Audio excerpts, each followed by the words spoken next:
લારીની પાઉંભાજીને પણ ભૂલાવી દે તેવી એકદમ નવી જ રીતે ગ્રીન આ ભાજી બનાવી લીધી ને તો બાકીની બધી ભાજી ભૂલાઈ જશે. હેલો ફ્રેન્ડ્સ, તમારું સ્વાગત છે ઘરનું જ કિચનમાં. આજે આપણે બનાવીશું ખૂબ જ સિમ્પલ, સરળ અને સુપર ટેસ્ટી એવી ગ્રીન ભાજી. જો આ રીતે બનાવીને તો વારંવાર તમે આ રીતે બનાવશો અને સિઝનમાં હજી ગ્રીન શાકભાજી મળે છે ને ત્યાં સુધીમાં તમે ઝડપથી આ ભાજી એકવાર બનાવી ટ્રાય કરજો. વારંવાર તમે ભાજી બનાવવાની ગેરંટી આપું છું કે તમે બનાવશો જ, એટલી ટેસ્ટી બને છે. બનાવી તો ખૂબ જ સરળ છે. તો ચાલો રેસીપી બનાવવાનું શરૂ કરીએ. એની પહેલાં જો તમે મારી ચેનલને સબસ્ક્રાઈબ ના કરી હોય ને તો જલ્દીથી કરી લેજો, જેથી નવી નવી રેસીપીઓ દરરોજ મળતી રહેશે. હવે આપણે ભાજી બનાવવા માટે 1 નંગ બટેટાને આ રીતે કટ કરી લીધા છે, 1 ફ્લાવર અને 1 કપ લીલા વટાણા. સાથે મારી પાસે બ્રોકલી છે તો હું બ્રોકલી 1/4 કપ જેટલી એડ કરું છું. જો ન હોય ને તો તમારે સ્કીપ કરવાની, પણ હેલ્ધી, હાઈ પ્રોટીન, ન્યુટ્રિશનથી ભરપૂર હોય છે તો હું એડ કરું છું. સ્વાદ પ્રમાણે મીઠું અને 1 કપથી 1.5 કપ જેટલું પાણી. તો જેટલા તમે શાકભાજી એડ કર્યા હોય ને એટલું પાણી એડ કરવાનું. અને હવે મીડિયમ ફ્લેમ ઉપર 4 વિસલ આપણે કરી લેશું. તો મેં 4 વિસલ કરી કુકરને હલકું ઠંડુ થવા દીધું. તો અહીંયા તમે જુઓ બધા શાકભાજી બહુ સરસ રીતે બફાઈ ગયા છે. આ રીતે મેસરથી મેશ કરીએ ને તો બસ જો ગ્રેવી છે ને એ થોડી રહેવી જોઈએ, એટલા માટે મેં 1.5 કપ પાણી એડ કર્યું હતું. તો થોડી આપણે આ રીતે મેશ કરશું ને તો મેશ કરવામાં પણ આસાની રહેશે. તો તમે આવી ગ્રીન ભાજી ક્યારેય ટ્રાય કરી છે કે નહીં મને કમેન્ટમાં કહેજો, અને મારી રેસીપી કઈ સિટીમાંથી જુઓ છો ને એ પણ મને જરૂરથી કહેજો. હવે અહીંયા બીજા વાસણમાં મેં થોડું પાણી ગરમ થવા માટે મૂક્યું છે. આપણે એમાં અડધા કપ જેટલા પાલકને આ રીતે કટ કરી અને એડ કરીશું. પાલકને સરસ રીતે આપણે બોઇલ કરવાના છે, તો ઓવરકુક નથી કરવાના, બસ હલકા સોફ્ટ થઈ જશે. જેમ આપણે પાલકને બોઇલ કરશું ને એનો કલર એકદમ ગ્રીન આવી જશે અને આ રીતે મિક્સ થઈ જશે. તો બસ આ રીતે તમે જુઓ 1 જ મિનિટ મેં ચલાવ્યું તો પાલક સોફ્ટ થઈ ગયા અને સરસ રીતે બોઇલ થઈ ગયા. તો હવે પાલકને આપણે મીડિયમ ઠંડા પાણીમાં ડાયરેક્ટ એડ કરીશું, એટલે એની કુકિંગ પ્રોસેસ છે ને એ સ્ટોપ થઈ જાય અને કલર પણ જળવાઈ રહે. હવે આપણે એક સ્પેશિયલ મસાલો પણ તૈયાર કરીશું. એના માટે 1 ટુકડો આદુનો, લીલું લસણ જો તમારી પાસે હોય તો એડ કરવાનું, મારી પાસે હતું એટલે મેં એડ કર્યું છે. તીખાસ માટે લીલા મરચાં એડ કરીશું. અને આ ગ્રીન પેસ્ટથી જ ભાજીનો ટેસ્ટ બહુ સરસ એવો આવશે. તો આ પેસ્ટને આ રીતે બનાવી થોડીવાર સાઈડમાં મૂકીશું. હવે પાલક પણ ઠંડી થઈ ગઈ છે તો આ રીતે એડ કરી અને એની પ્યુરી તૈયાર કરીશું. તો આ ભાજીમાં મેઇન ગ્રીન કલર પાલકનો હોય છે અને તીખાસ લીલા મરચાંની હોય છે, તો બંનેનું પ્રમાણ તમારે થોડું વધારે એડ કરવાનું, એનાથી ટેસ્ટ બહુ સરસ એવો આવશે.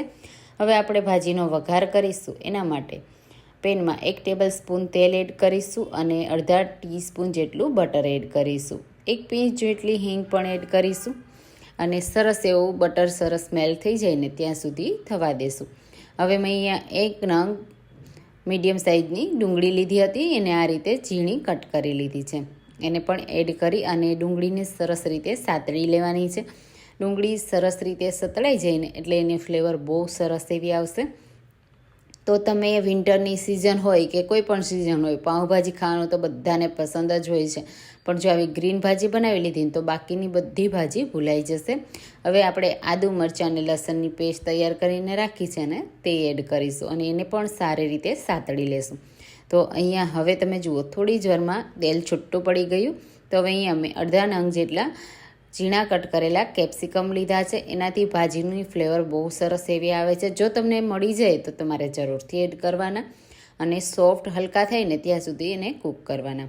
હવે તૈયાર કરેલી પાલકની પ્યુરી એડ કરીશું. બધી વસ્તુને તમે આ રીતે 1 બાય 1 સ્ટેપ બાય સ્ટેપ સાતળતા જશો ને એટલે એનો ફ્લેવર અને ટેસ્ટ સરસ એવો આવશે અને ભાજી છે ને એ ખાવાની ખૂબ મજા આવશે. તો હવે પાલકને પણ આપણે થોડી સાતળી લેશું, જે પાણીનો ભાગ છે ને એ બળી જશે અને ઓરિજિનલ ગ્રીન કલર તો જળવાઈ જ રહેશે, તો ટેન્શન ના લેતા. હવે આપણે જે વેજીટેબલ બોઇલ કરીને રાખ્યા છે ને તેને પણ આ સમયે એડ કરીશું. તો આ રીતે તમે જુઓ થોડી જ વારમાં બધા વેજીટેબલ થીક થઈ ગયા. હવે તમને ભાજી એડજસ્ટ કરવી હોય ને પતલી કે થીક, જે રીતે રાખવી હોય ને એ રીતે રાખી શકાય છે. મિક્સ કરી દેવાની. તમે જુઓ કેટલો પરફેક્ટ ગ્રીન કલર આવ્યો ને. જેમ જેમ કૂક થશે ને એમ સરસ પાલક બધી મિક્સ થઈ જશે ને તો એક સરખો કલર આવી જશે. તો અહીંયા આ ભાજીને કૂક થતાં હવે 3 થી 4 મિનિટનો સમય લાગશે. હવે એમાં બધા મસાલા એડ કરીએ તો સ્વાદ પ્રમાણે મીઠું એડ કરીશું. પાવભાજીનો મસાલો 1 ટીસ્પૂન અને 1 ટેબલ સ્પૂન ધાણા જીરું પાવડર. બસ અહીંયા આપણે લાલ મરચું પાવડર તો એડ નથી કરવાનું, એટલે તમને જો પસંદ હોય ને તો ધાણા જીરું પાવડર થોડું વધારે એડ કરવાનું, એનાથી બહુ સરસ એવો ટેસ્ટ આવશે. હવે આ રીતે બધા મસાલાને મિક્સ કરી લેશું.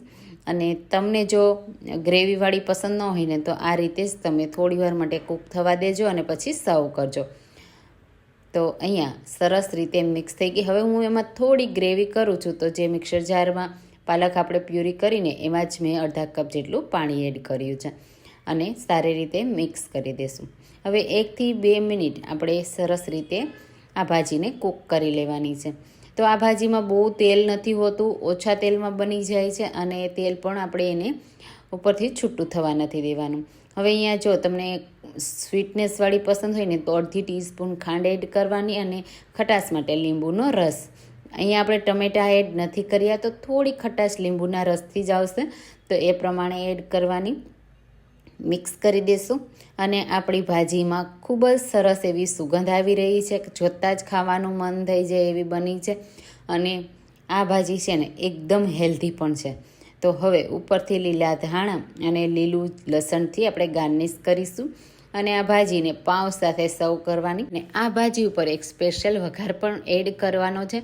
તો હવે ભાજી કૂક થઈ ગઈ તો એને સાઈડમાં મૂકી દઈએ. ત્યાં સુધીમાં એક પેનમાં 1 ચમચી તેલ એડ કરીશું અને લસણવાળી ચટણી, લસણ અને લાલ મરચું છે એને ખાંડીને લઈ લેવાનું અથવા મિક્સર જારમાં પણ કરી શકો છો. આ રીતે 1/2 ટીસ્પૂન જેટલી મેં લસણની ચટણી એડ કરી છે. થોડું પાણી એડ કરીશું, એનાથી ચટણી થોડી પતલી થઈ જશે. અને હવે તેલ છૂટું પડે ને ત્યાં સુધી આપણે એને કૂક કરવાની. તો આપણી સ્પેશિયલ વઘારવાળી ચટણી તૈયાર થઈ ગઈ છે. ઉપરથી આ રીતે તમારે એને એડ કરવાની જો પસંદ હોય તો, પણ એનાથી બહુ સરસ એવો ટેસ્ટ આવશે અને લસણની આપણી પાઉંભાજી તૈયાર થશે. તો ગરમા ગરમ પાઉંભાજી તૈયાર થઈ ગઈ છે. હવે આપણે પાઉંને શેકી લેશું. એના માટે 1 ટીસ્પૂન બટર એડ કરીશું અને પાઉંને વચ્ચેથી આપણે આ રીતે કટ લગાવી દઈશું. પાઉંને પણ આપણે ગ્રીન ભાજી સાથે જ શેકવાના છે, એટલે તમે જો એકલા પાઉં ખાશો ને તો પણ સરસ લાગશે. ઉપરથી થોડો આ રીતે પાઉંભાજી મસાલો, લીલા ધાણા અને થોડી ભાજી એડ કરવાની અને થોડું આ રીતે સ્પ્રેડ કરી લેવાનું. એનાથી બહુ સરસ એવી ફ્લેવર આવશે. અને હવે પાઉંને અંદરની સાઈડ અને બહારની સાઈડ બંને રીતે શેકી લેવાના. આ રીતે ફેરવતા રહી એટલે બહુ સરસ એવી ફ્લેવર આવી જાય. જો જરૂર લાગે ને તો તમે ઉપરથી પણ થોડો મસાલો આ રીતે લગાવી શકો છો. તો હું આ રીતે ભાજી થોડી લગાવી દઉં એટલે બહુ સરસ એવો લુક પણ આવશે અને ટેસ્ટ પણ આવશે. લીલા ધાણા પણ મેં એડ કર્યા છે અને બસ હવે આપણે આ પાઉંને ભાજી સાથે સર્વ કરીશું. તો એકદમ ટેસ્ટી, ચટાકેદાર, ગરમા ગરમ ગ્રીન ભાજી તૈયાર થઈ ગઈ છે. હોટલ, રેસ્ટોરન્ટ અને લારીની પણ ભૂલાવી દેશે જો આ રીતે ઘરે એકવાર ટ્રાય કરી તો.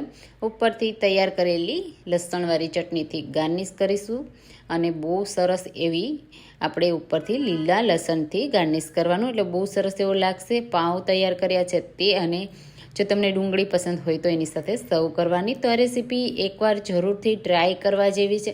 તમને આ રેસીપી આજની કેવી લાગીને મને કમેન્ટમાં જરૂરથી કહેજો. જો રેસીપી પસંદ આવી હોય ને તો રેસીપીને લાઇક કરજો, શેર કરજો અને મારી ચેનલને સબસ્ક્રાઈબ કરવાનું બિલકુલ ભૂલતા નહીં, જેથી આવી નવી નવી રેસીપીઓ મળતી રહેશે. અને નેક્સ્ટ રેસીપી તમારે કઈ જોવી છે ને એ મને જરૂરથી કહેજો, હું તમારી સાથે શેર કરીશ. તો ચાલો ફરી મળીશું એક નવી રેસીપી સાથે. ત્યાં સુધી થેન્ક યુ ફોર વોચિંગ.